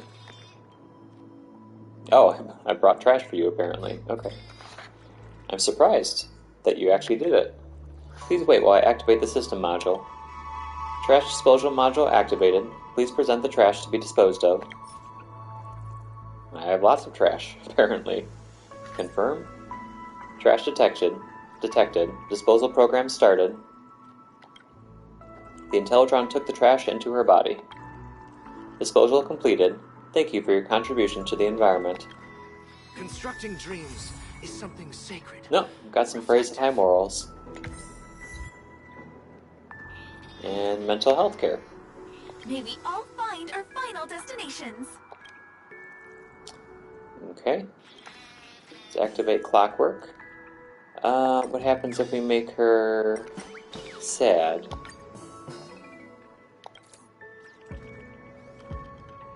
There's no change in Go-Ray's expression, but you can sense her despair. Oh dear, what did I do? I have doubts again. The sensation has grown more and more intense since I underwent the transformation and gained wisdom. Over the years, I've heard of worlds that have their own terrible weapons to deter one another from starting a war. In this light, weapons do not necessarily lead to war, but can actually prevent it from happening. If I had been able to complete my mission back then, would the situation on my home planet have taken a turn for the better? Was I the culprit who ruined the future of my home planet? Everything is over, so there's no point in mulling over such a possibility. Oh. This is the most beautiful place I have ever seen. Oh. Okay, let's change your from being sad. What about angry?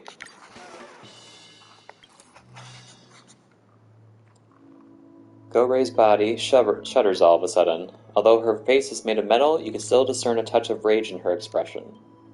I'm baffled. There are already so many few livable planets in this universe, yet there are always people finding ways to destroy them. What are they trying to achieve? Before coming to Penacony, I stayed in a heavily polluted planet for a while. That place was full of factories spewing black smoke that covered the sky. I reached out to the rulers of the planet and requested for actions to be taken against the industries that caused heavy pollution, but guess how they reacted to me? Sarcasm and degradation. They'll only realize the importance of preserving the environment when they suffer the consequences. Got some rusty gears. May we all find our final destinations. Oh. What if we make her calm?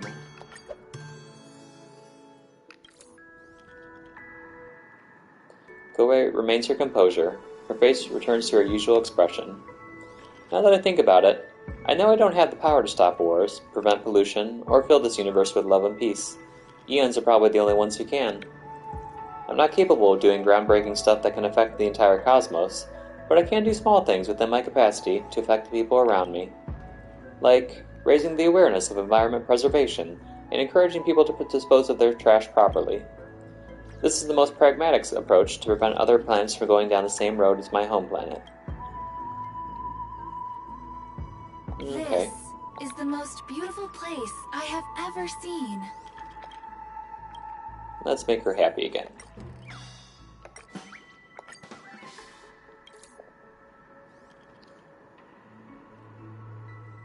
Garay's voice is tinged with content, a challenging feat for her synthetic voice. Everyone sees the Dream's Edge as a dreary piece of unfinished work, but I think it's the most beautiful place I've ever seen. Look, people here are chatting and laughing from time to time as they work towards the same goal. Arguments happen occasionally, but no one means any harm to others. Collaboration, not conflict, is the way to go. As for my home planet, even if I go back, I don't think I'll see the people there bury their hatchets. In comparison, I'm so lucky to be a part of this place. Since fate brings us together, I shall offer you some gifts.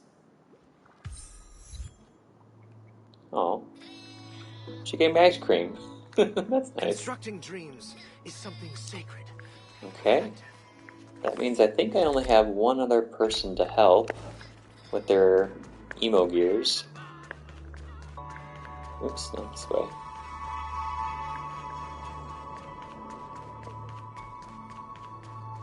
Steer clear of trouble, and you can have all the fun you... Anyone worth my attention?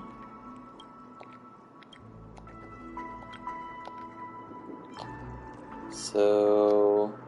Well, we already helped that. Can't be happy. Can't calm down. So I think the one who can't cry is the only one left.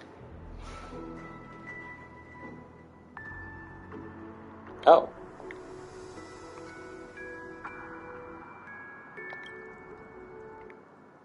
The family protects all. So I guess there's multiple people that are lacking certain emotions. The one who can't calm down?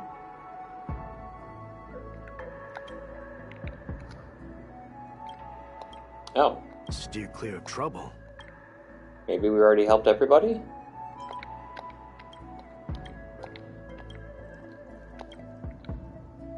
The one who can't get angry? No. Steer clear of trouble.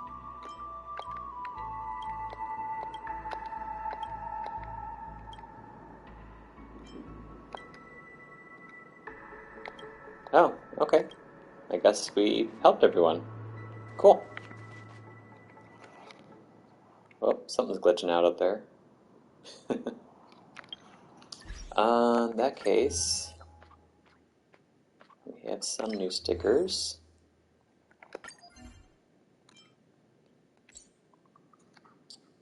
In fact, dream chasers do not need to breathe, eat, or drink in the dreamscape.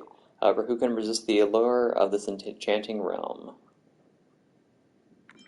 Okay.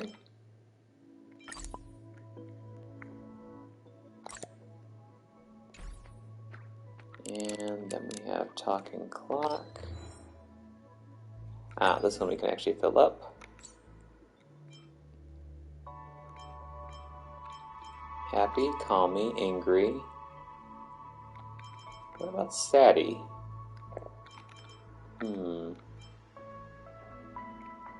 Call me. At 10 o'clock, Stella's an undisturbed lake.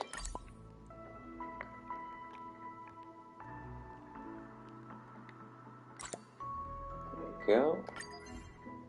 And let's put angry. At 5 o'clock, indomitable rage.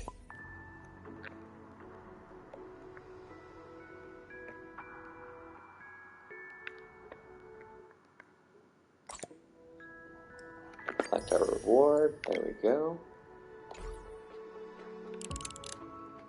And new stickers here too. Ah, the people I helped.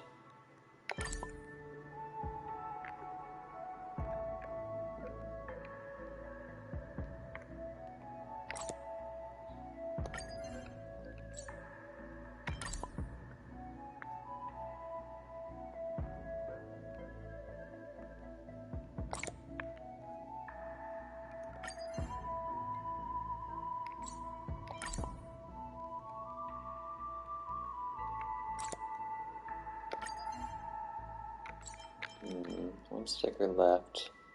Help the performing Intellatron on the streets of Golden Hour. Okay.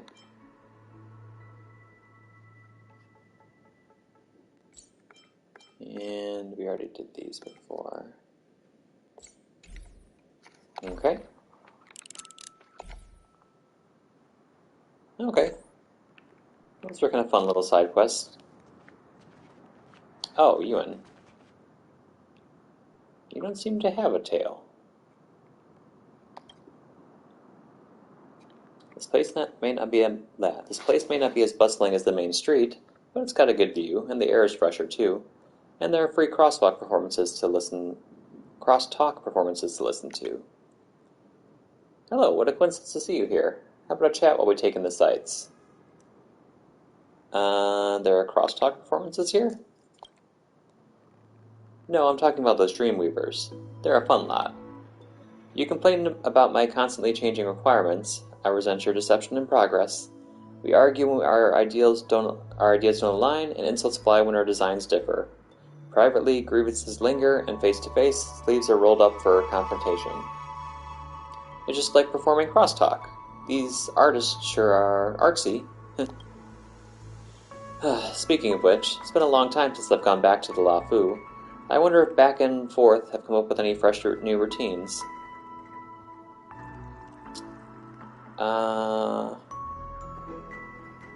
I can't say that I listened to them a couple days ago. Maybe I want to listen to Mr. Xian's storytelling now? Oh, how unexpected. A friend from a distant land. No wonder the calendar said it was good to travel today. An encounter is waiting for me right here. I like to relax here after work. If you ever find the time, don't forget to stop by and have a chat. Sure, can we chat a little? That'd be fantastic. I've been hankering for a chat around here. What are you doing in Penacony? What else can I do? Business, of course. I'm the head of the Aquaglider Guild in Penacony under the Skyfaring Commission, here to explore the trade market. Currently, my main business is to import Soulglad to the Shanzhou. But honestly, I don't really like that saccharine carbonated syrup. It's just advertised well. If you want a really good beverage, it's gotta be Shanzhou's Immortal's Delight. Yes, what happened to your tail? Well, it's a rare treat to be in a dream. Gotta do something that's a little different from your humdrum life. Well, it feels wondrously strange without a tail. Haha. Okay. I thought I was supposed to get a sticker for that. Maybe I gotta tweak her emotions. What other uncontested markets are there in Penacony? Is there truly no room for new trade products in such a vast market like Penacony's? Let's activate Clockwork. So you're calm. Or can make you angry.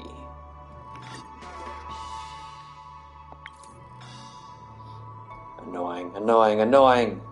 Will it never cease? It's just a tail. So what, do any of you have tails? They don't even have one, yet incessantly ask me about it. So annoying, so sickening. Oh. What other uncontested markets are there in Penacony? Yuan suddenly turned sideways, one hand covering the back of her waist, her face washed with alarm and anxiety. What about sad? You outworlders envy long-life species. What you don't know is the longer we live, the more we dread our genetic disadvantages.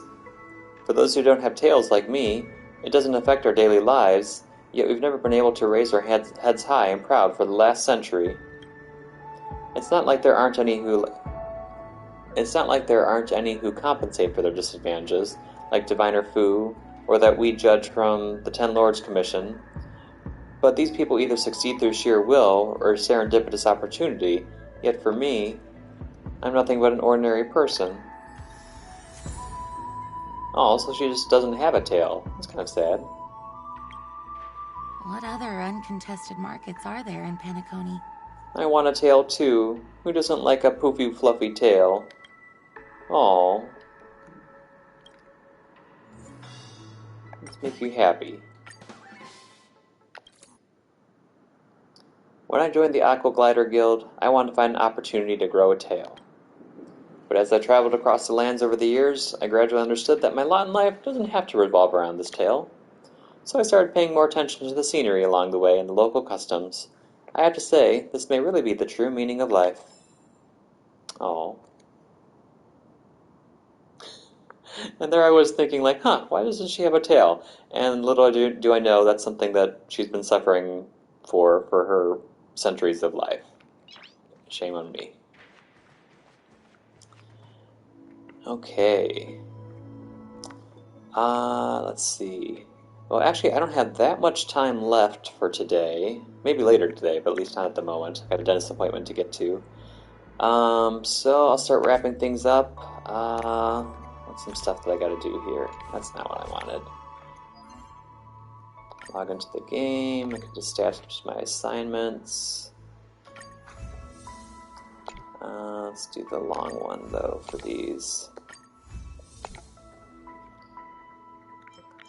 So, let's see, I definitely want to do this one.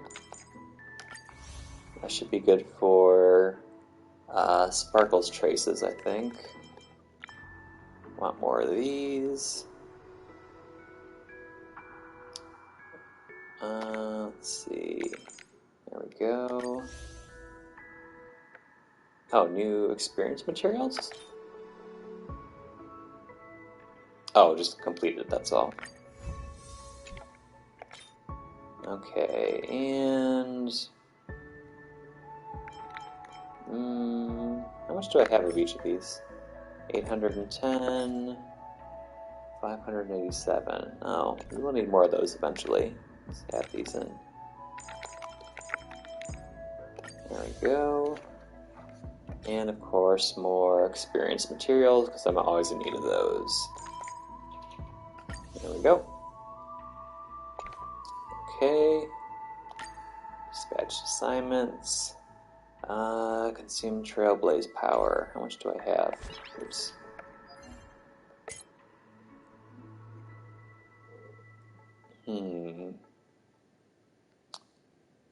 Well, an easy way to get more, or to use it, is let's just convert to some more tokens.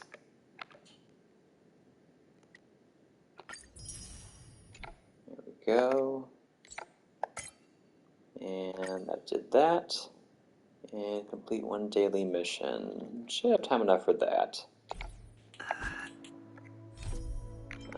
Daily missions. I haven't spoke with Celine in quite a while. Let's visit her. It's getting late. Where to now? How can it be late so early? Do, re, mi, fa, sol, la, ti, do. Okay, everything going well? Thanks to you, things are getting better and better. I'm getting a clearer picture of Tamila's soul. That novel, Evening Amber at the Goethe Hotel, to be honest, I'm not really sure I get it completely. But I'll make sure that I fall in love with this novel. I've been thinking about what Tamila said to me that time to Fizz back at the store. It's such a blessing to read this book over and over again in a cozy, warm bedroom with my flowers. Maybe a warm bedroom is the crucial piece of the puzzle here. A few days back, I heard Tamila complaining backstage that her heater at home was broken. That being the case, she'll definitely go to the workshop to get it fixed. Please, can you go and ask at the workshop what level Tamila turns her heater up to?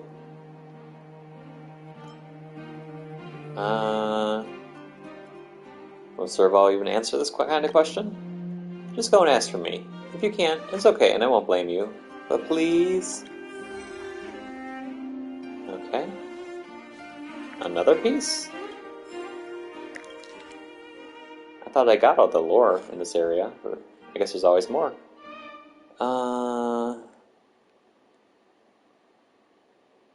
Here's another flyer about another performance. Okay. Oh, the guy at the fence. They're still here? Smiling man. That's kind of creepy. You weren't smiling before. An odd man stands stiffly behind the frigid iron gate. His smile is a rigid one. You think you've seen him before. That, or he has. You frightened the socks off me last time. Hello. Welcome to Bellabog's back alley. His smile is stiff as a board. I thought you hated this place. I've never hated the back alley. No one hates the back alley. His smile is stiff as a board. Could you have been by the thing? Listen to me, mister. The back alley wishes to see a bigger Bellabog. Please open the gate for us. His smile is stiff as a board. Of course. You're a thoughtful one. The captain has the key to this iron gate. His smile is stiff as a board. I'd better send a message to ask Japard. Hey, Japard? Something the matter? Can you help me open the gate? They say you have the key. Whoa. Can you help me with the back alley gate behind the theater? They say you have the key. There's no alley behind the theater. What back alley? Creepy. Your attention is focused on your phone screen when suddenly you feel something off with the man behind the gate. Yes, you're absolutely positive that he just flashed you an exaggerated, unnerving grin, but when you look up to ask him what exactly is going on with this back alley, this eccentric man has already vanished. In your mind, all memories of this back alley are seemingly being quickly purged. You already can't recall many details, but of one thing you are certain. His smile is stiff as a board. That is creepy.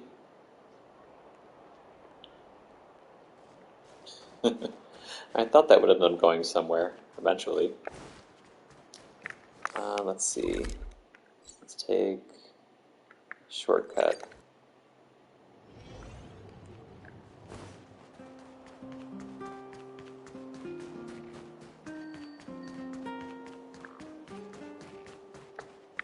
There we go.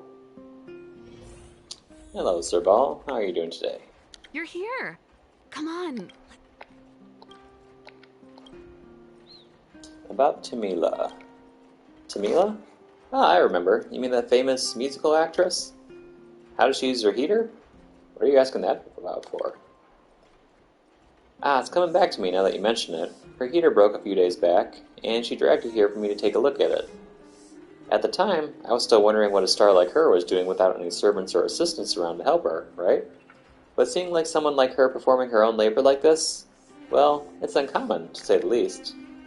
But I'm sorry, as for heater usage and habits, that's personal info. Even if you were the one asking, Averick. Sorry for putting you in a difficult position. That's cool, no worries. I'm guessing there's a fanatical fan behind the scenes who's too embarrassed to ask themselves, am I right? I can understand that. Hey, I see this thing all the time. Run for the hills the next time you bump into that kind of stalker.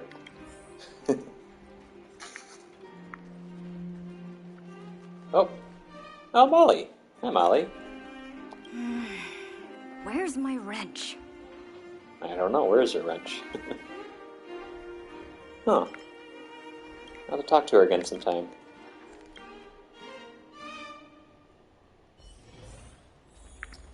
Okay, back to the theater.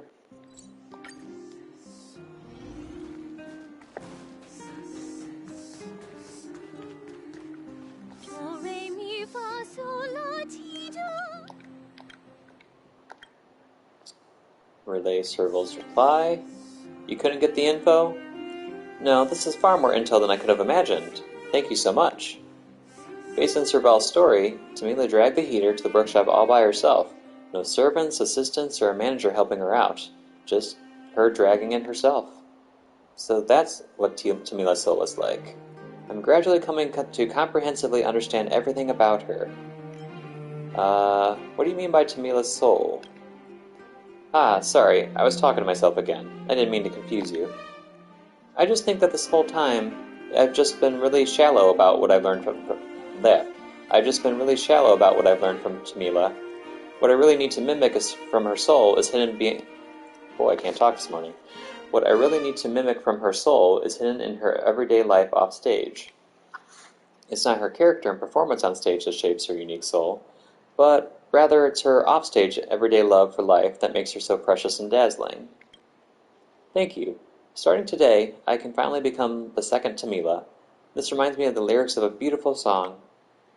Madam, madam, that shadow behind you has gone, but I see your reflection still in the mirror. Probably not the right tune at all, but best I could do. Okay, and knocks that out, which should be the last one I need there. There we go, nice. Okay, I think we can level this up as well. There we go. Unfortunately, all I get now are just a bunch of credits, which is not that exciting. I would prefer more level up materials. Okay, anything new here? Dream Chaser Bulletin? Nope. Why does that keep coming up as there's something new here? I don't know. Okay, so that's all I got time for today. Go back to the parlor car. Next time, I should, I think, be able to spend more time on the main quest instead of doing some side quests. But that was somewhat rewarding. Got to learn a little bit more about Penacony and some of the people there. So yeah, that's it for today. Thanks for tuning in. Next time again, hopefully we'll get further into the Penacony story. And maybe even hear more about Firefly.